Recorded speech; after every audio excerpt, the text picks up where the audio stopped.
Alam mo ba kung ano yung singkaban? Singkaban? Hindi po. Para siyang festival. No?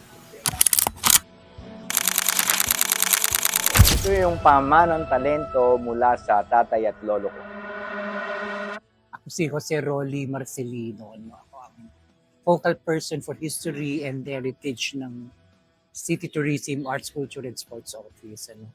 Singkaban kasi ito ay simbolo ng tagumpay, di ba? Bawat oras na may dumadating yung mga warriors, sinasalubong sila ng mga ano tayo, di ba? Island of Thousand Fiestas. So every month may fiesta, may napakadaming fiesta na kailangan ng kawayan ng arko. Sa mayamang kasaysayan ng lalawigan ng Bulacan, maraming pangalan ang nag-iwan ng bakas sa ating kultura. Isa sa kanila ay si Francisco Sebastian Eligio o kilala bilang Mang Kiko. Darating ang araw na ako yung magtutuloy niya. So talagang gumagawa ng bagong singgaban niya.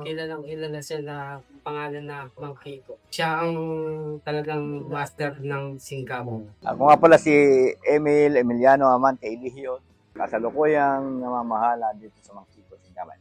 Ako nga po pala si Jeffrey Ileo. Ako nga po pala ang isa sa gumagawa ng arkong singgaban dito sa atin sa Bulacan.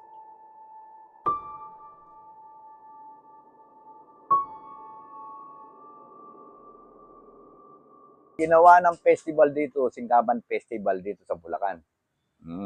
Kaya mahalaga tuloy ito. Di pwede. Pag nawala yung kanya, Singkaban, hindi na matatawag na Singkaban Festival yun. Sa bawat hiwa ng kawayan, sa bawat kurba ng mga Bulakaykay, may kasaysayang nakaukit. Kasaysayang ipinapasa mula sa isang henerasyon patungo sa susunod. Ngunit, habang patuloy na nagbabago ang panahon, unti-unti ring kumakaunti ang mga kamay na nagpapatuloy sa sining na ito. At sa likod ng mga makukulay na arkong nakikita nating tuwing pista, nananatili ang isang katanungan, hanggang kailan mananatiling buhay ang sining ng singkaban.